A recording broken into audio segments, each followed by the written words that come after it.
Everybody, welcome back. This is Inside Fitness Radio presents Total Fitness Podcast. My name is Matthew. I'm Walter. Today we're going to be talking about what was that? I knocked on my desk. It was There you very go. loud. Hopefully that doesn't pop up. But today we were talking about the aesthetic versus the wellness. So this topic came up because I was talking to a client about this actually yesterday, and the idea that there has been a huge shift in the fitness community as you get older, to lean more towards the wellness side of things. And I say older, and I'm like talking like late 20s here. I know, but you get me. Whereas before, or just even as fitness has progressed over the years, it used to just be all about aesthetic, muscle, looking good, this, that, whatever. And now it really has kind of shifted into what I personally preach and what Walter personally preaches to our clients, which is feel stronger, have more energy, have more confidence. The body will come with that. But as long as you're feeling good, as long as you're healthy, that's the main focus. The results will come alongside that instead of just the other way around. So we're going to talk about that a little bit today because it is an interesting topic to see this mindset shift in the past couple of years and just through COVID especially and all that. So, and obviously we're great examples of what kind of went down with that. So we'll talk about that. Okay. You go first. I go first. Okay. Well, first of all, I'm going to say, boomers, unite. Because I still believe that a lot of this is driven by us. Yeah. As my generation and the X's, even the Y's, whatever, get older, we're all going like, it hurts. This doesn't feel right. I can't maintain this. But what is more important? What more important is to be healthy and fit and be able to move. Mm-hmm. We've seen our parents' generations lose their ability, their mobility earlier, and we're already there. I am older than my parents were when they died. Okay. And they were not doing the shit I do. So what does that say about my generation? I mean, hey, we don't want to die. We want to be here forever, sort of. But also, we have the money, we have the disposable income to buy the Peloton, to get all the little toys and things, get our heart monitor that's $770. $770 for a heart monitor. To allow us to maintain these sort of things. Yeah. The younger people, on the other hand, are only stuck with the visuals that they get on social media. I'll say magazines fit into that, but magazines, what's that to a millennial, right? So they're being forced an image that we're kind of maintaining a little bit up at this end, but that is like, this is what it is. This is what we're capable of. And so they're going for that. Yeah. They haven't got the aches and pains yet. But that's literally it. It's like, I remember my dad saying to me when I was like just starting out in the gym, 12, 13 years old, whatever it was, do the right form. Otherwise you're going to end up like me. You're going to wake up and the only time you're going to feel normal is when you're in the gym. And that is not where you want to be because you're going to just have aches and pains throughout your day, right? You got to focus on the mobility, the stretching, the this, the that, whatever. At that time, I was just like, I just want to lift weights. I just want to gain muscle. I just want to look like so-and-so on the magazine cover, right? It didn't even take me 5 years before I had my first major injury, at like 17, 18 years old or whatever it was. And from lifting weights. And I realized like how important, what he was saying was. I am 25 now with less aches and pains because I have taken mobility as a huge part of my routine now. But I'm 25 now with more muscle tears, more injuries, more health problems than I really would have thought I would have had and liked, even if some of those health issues were just genetic to begin with. Some of them were exacerbated by, competition or, the process of dehydration for competition, whatever. But yeah, there's a lot of things that I was like, I'm looking back at it now. I was like, Jesus, I'm 25. Back then I thought I was going to live forever. I realize now that no, you're not going to live forever, but you will live a very long time. There's this mentality that went around, especially my generation, like the later millennial and early Gen Z, so or like the older age of Gen Z, where it's who cares if you die at 40 as long as you look good while living your best life, right? Live 40 years as a lion instead of 100 years as a sheep, right? That whole thing. And this, like, I grew up in Bah. yeah, like I grew up in the Gymshark, the original Gymshark influencer area, right? When everything was just popping up online. Ziz was a thing, Jeff Seed was a thing, Jeff Side, whatever his name is, Chess all those guys, David Lade, like, and it was just these dudes pumping gear, pumping weights, partying all the time, putting out videos of them picking up chicks at festivals and just and their whole mentality was like, you got to live your best life now because you don't know what tomorrow brings, which is 100% true. But they weren't allowing themselves to even see what tomorrow brings because at some point, Ziz, for example, he was doing tons of drugs. He ended up with an enlarged heart, went into a sauna one day and never came out. And it's like, it's those things that you're like, oh, well, that will never happen to me. And, like I will never have heart problems. And it's like now, even all these bodybuilders nowadays, and there's one I think of in particular, who's an IFBB pro, Mike Wheels or Mike Wheels Pro or something on Instagram, who is very open about how he abused his body. And at the age of like, I think he's in his 30s now or something like that, or early 40s, his heart is just not good. Like he had to take a major, major step back from bodybuilding and just the gym in general because, his heart couldn't handle what he was doing to it through all the years of, fitness or the wrong type of fitness, abuse and steroid abuse. Just trying to be as big and as lean as possible, just trying to get to the point of, I need to look good to be on the magazine cover. And I don't care about, what I put into my body as long as it gets me to my goal. Right. My last point I'll make about that is we interviewed a couple weeks ago a strongman, Mitchell Hooper, who over 300 pounds is low body fat. That's a very impressive thing.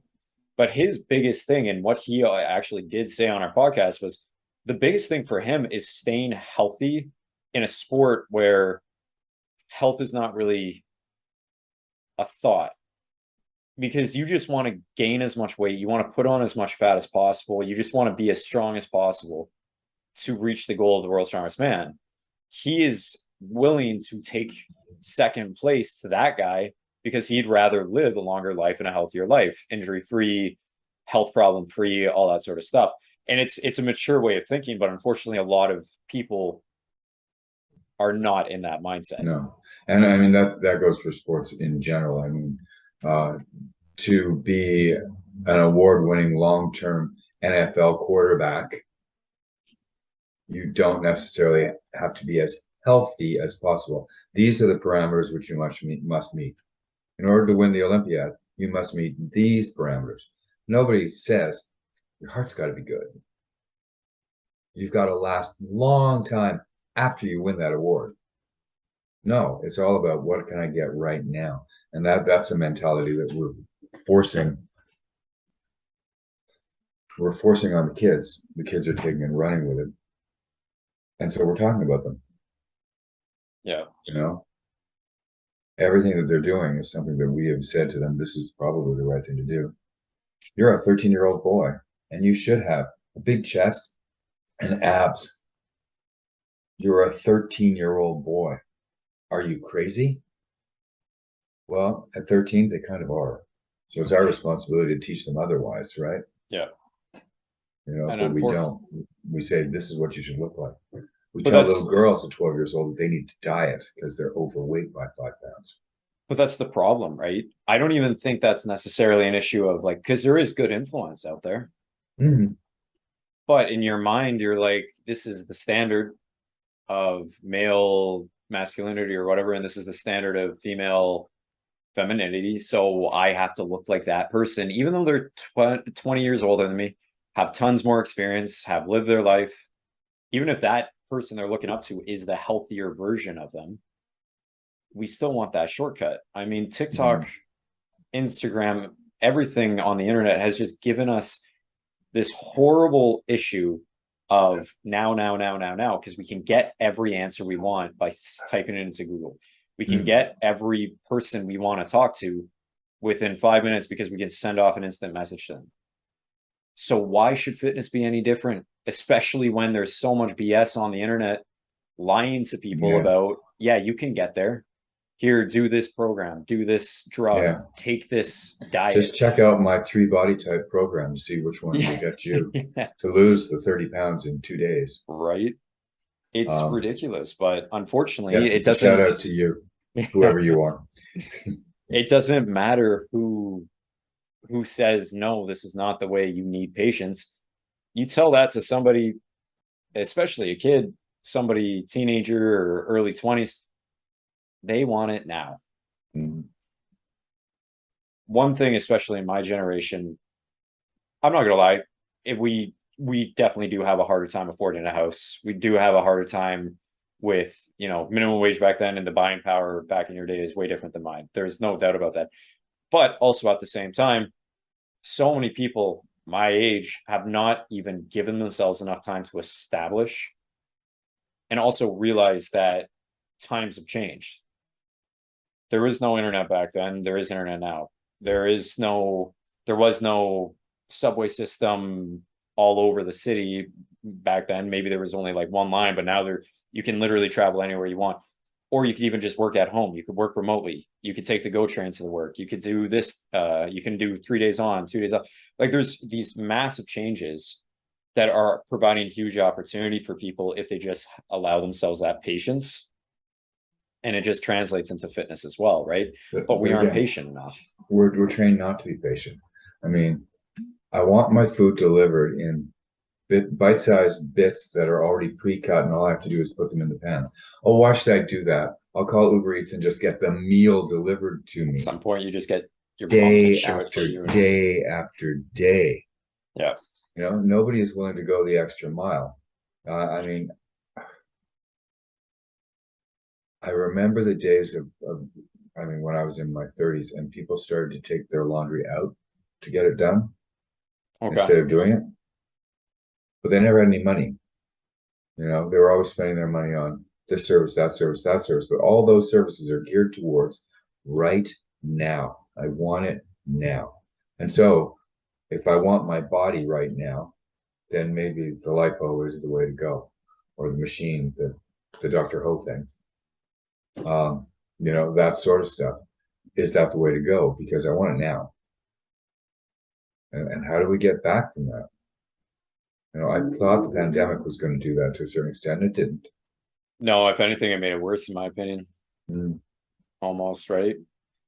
But that's kind of where I am glad that the pandemic did cause a little bit of a shift. Or just, again, like, people have been causing a shift lately with what is fitness and wellness. And as we are getting older, because there is more information available to us now, I have clients, late 20s, coming to me saying, I don't care about how I look at the end of this. Obviously, it would be nice to look good, but reality, I have seen my parents, I have seen my grandparents. I don't want to end up like that. I realize now that, I've gained a couple of pounds. My metabolism slowed down because I've been treating my body so badly for the past couple of years. I know now is the time to cut back on the drinking, cut back on the smoking, cut back on all the crappy food, because I don't have the energy to do the things I actually want to do anymore. And that could just be like, I don't even have the energy to go out and be social with friends for that dinner. I'd rather cancel those dinner plans just so I can actually eat at home, Uber Eats it, because I don't have the energy to spend 4 hours with my friends because my body is in such bad shape. Like, it gets tired. It doesn't want to walk around and sit for hours. I'd rather just be on the couch eating Uber Eats and then go straight to bed. Chill on Netflix. Yeah. And I mean, that is the part that I'm happy is coming to fruition in people's minds, that like, oh shit, it's better to catch it sooner rather than later. Because we do realize the later we start, obviously the tougher it will tougher it will be to reverse the issues. Not that you can't, it's just going to be tougher to do that. But unfortunately, we still are a generation apart from where we need to be. We need to be, I want to say, almost hammering it in their minds, subliminally messaging kids on these apps that you do not have to diet. You do not have to lose those 5 pounds to fit into that size 000. You don't have to have abs, massive shoulders, chest, and whatever at the age of 14. You know, you are still developing. Worry about building good routine and habits when you're a kid. Worry about just being healthy and having fun with fitness. Find the thing that is fun for you so you never stop it. But unfortunately, we're just not there. No, and we haven't. If a child hasn't learned to like play sports, whatever, by I would say 10, they're Yeah. probably not going to. Now, those few who perhaps have may continue through their adult life, but 90%, as soon as they kind of hit university, unless university is being paid for by a scholarship due to sports, Yeah. are going to slow down on the sports and stop that. So we have to prevent that sort of loss of love of sport, but we also have to do more to encourage the kids to enjoy getting out and doing and being part of. Yeah. I mean, Yeah. and again, this goes back to that patience issue or the hustle mentality and hustle society. They're willing to give up their health for 40 minutes extra of studying. That's probably not even that effective because they've been studying for 6 hours and they can't retain any more information. And the thing they actually do need is a break to go work out, clear their mind, and then go back to the studying. But we've just been so overwhelmed with, oh, you got 4 hours of sleep last night? That's lucky. I only got 2 because I was up all night doing work and studying, and I'm better than you because I can hustle harder. And, I'm the one who's going to bust my ass off just so I can get the dream career, and I'll get back into fitness once things settle down. And which is interesting because I was reading just yesterday in the Globe and Mail, I think it was the Globe and Mail, about the kickback against the slow quitting the concept. quiet quitting. Yeah. Quiet quitting, right. So on the one hand, they're fighting over who's the greater hustler and who can achieve more. Yeah. On the other hand, there's the great percentage that is going like, I'm going to do what I have to do. Oh, it's 5 o'clock. Click. Yeah. I am no longer hooked into work. And I think you have to judge, well, what result do I really, really want? That's it. Do I want the $1 million home by the time I'm 30? Or do I want a really great life? And I'll have a nice place. I'll have a sanctuary that I build for myself. But that's it. Yeah. Don't live in Toronto. I mean, I'm not going to like that quiet quitting thing. That's a whole other topic we could get into. We can do a podcast on, but I find it really interesting because I've always been in that mentality. Just because I love what I do, why would I want to stop working until I feel like I need to personally take a break? And that's it. Like, that's where I'm at. Like, I will work through the weekends. Like, after this, after my workout, after this, I'm just going straight back into work for the rest of the day on a Sunday. And it's just because I enjoy it. Right. But again, I work for myself. I don't work for somebody else. So maybe that's the reason why. So there is a little bit of that. Yeah, I got to hustle because I'm the one that's keeping myself afloat, and I need to provide that. Right. But even with, and I am a huge advocate, as are you, even with this whole quiet quitting concept, even if you are in the hustle mentality, I do not give a flying fuck. You need to have fitness in there, because if you do not have fitness in your routine, even if that is just a 30-minute run, a 20-minute yoga session, at least once a day, whatever it might be, you need to have that in your day.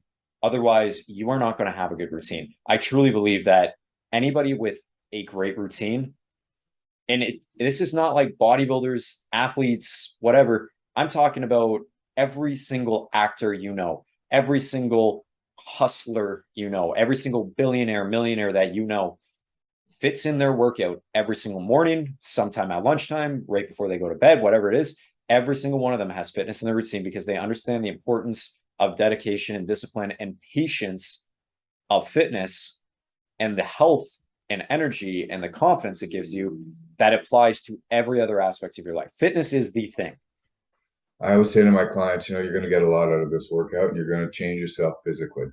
But what's more important is how you're going to change yourself mentally, because you're going to be the guy or woman who now devotes time to themselves, who now has a mindset of, I need to do this, I need to do this, and I do it. Not just I need to do it, because lots of people know what they need to do, and then they don't do it. But if you're the kind of guy who gets up at 5 o'clock in the morning to go and work out before you go and work a full day, because you want to be home in time to pick up your newborn child at the daycare and spend quality 2 hours with them. That's pretty amazing, as opposed to, I never have time. I don't know. I didn't see my kid. Oh, I'm going to see my kid, but I'm also putting on weight on a regular basis and all that, and being unhappy about yourself. Yeah. You know, I this is going to sound really bad. But I'm taking on the approach as my rebrand of the no BS guy and kind of speaking my mind a few times. So I will say this. I truly think that the people that say they don't have time for fitness are weak. Not weak in the physical sense, even though they probably are. Weak mindset. They know what they need to do. Every single person on the planet needs to have some sort of fitness routine. That doesn't mean going to the gym. That doesn't mean running. That could be walking, yoga, Pilates, playing Frisbee with your friends, walking your dog. It doesn't matter. I don't give a shit what you do. You need movement in your life. You need to be strengthening your body, whatever way, if it's very quickly through powerlifting or you're taking your sweet ass time just by lifting kettlebells at home. I don't care. You need fitness in your life. Otherwise, you will have a weak life, mindset and physical wise. Yeah, I don't disagree with you. I can hear the voices. I'm a single mom with 2 jobs and by myself, and I say to her, walk up the stairs. Yeah. Do the little things you can. It doesn't have to be an hour in the gym, but again, as you stated, do the small things that you can do that are going to help you incrementally get fitter. Because those kids are going to go to school one day and you won't have to worry quite as much, and then you'll have a little more time and you already have a habit. But it's also, they're on top of that too, and nobody ever believes me. Like, new clients never believe me when I say this. And these are typically the clients that don't end up coaching because they don't see it this way. They're so in their head about, what they believe. If you're that single mom with 2 kids who has truly no time, if you actually took the time for yourself, if you actually just said, you know what, I need to take the hour a day to work out and meal prep and all this stuff, you will realize how much time you actually have, because you'll make the time. Once you start working on yourself, you'll make the time for yourself. You will start saying no to the things that do not matter. You'll start saying yes to the things that do matter. You will start saying no to the things that really, truly do not impact your life in a good way. Yes, you will still be busy as shit. I understand that. You're going to have a hard time. You're going to have a busy life. So fucking what? You're not alone in that situation. Everybody on this planet at some point in their life has probably had a really busy day or a busy week or a busy month. Busy life. Deal with it. Understand that the only reason that you're making that excuse is because you don't want to change. You don't want the uncomfortability of change and seeing what you're truly capable of, which is incredible things. So get off your ass, stop making that excuse, find somebody that will keep you accountable, and just start working. Work on the wellness. Nobody gives a shit how you look. Okay, few people give a shit how you look, but it shouldn't be your main purpose for working out. Fitness should be the wellness. And this is why it's so important to teach this to kids, that aesthetic is not the issue. Wellness is the issue at such a young age. Because if you can build that routine, and I'm so grateful for my parents that put me in martial arts when I was a kid. And, my dad was a gym rat. So, when I started wanting to go to the gym, even the days I didn't want to, he drove me there because he was already on his way. So he's like, you know what? You're either going to sit in the car for the next 2 hours, or you're going to be working out for the next 2 hours. So I built that routine of understanding, even when I don't want to do it, if I do it, I'll feel better. I'll be better off for it. And it ingrains into your head at such a young age, just like a language. Practicing a language is a lot easier as a kid than it is as an adult. You can just carry that over for years and years and years until the day you die. We are our habits. Build the good ones, and you have a better life. You know, you are a stronger person mentally. So I think, yes, we've said it. Wow, you're really mean. You're a badass. I'm a horrible coach. No, I swear I'm a nice guy. I understand. I empathize. I sympathize. It's just, on a broader scale, the excuses lately have been pissing me off. I'm not going to lie. If you can explain to me your situation, I will help you out 100%. I will do my best to help you if you're willing to take that help and listen and apply. If you're just going to complain to me though, and you're just going to make excuses, find somebody else. Walter and I are not the people for you. This podcast is not for you. We try to be nice. We try to be politically correct, but you know what? Some days it's just like, fuck off. Yeah, I mean,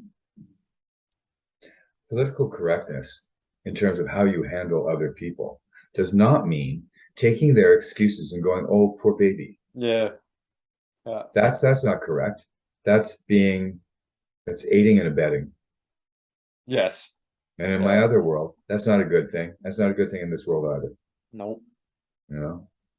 Well, again, you know what? We're gonna put this out there because I do want to record this.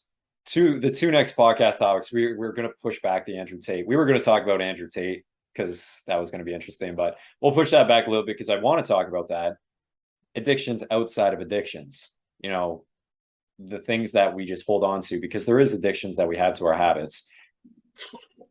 Huge. So we're going to talk about that. And then the other thing we're going to talk about is just no longer dealing with these excuses that we have. How do we get over them and how do we overcome them, and talk about that. And then we'll talk about Tate because we've been wanting to do that for a while. That's going to be fun. Yeah. So anyways, that's it. That's it for today. As usual, guys, if you have any questions, if you have any comments, hit us up. You know where to find us. Boom. And Walter's is on his side. If you do enjoy the show, please consider subscribing, liking this. And again, we have a lot of things coming up your way. A lot more guests coming in through the fall. We're very excited for that. So make sure you stick around, pay attention, follow us on Instagram, all that good stuff. So stay safe. Stay breezy. Take care, guys. Bye.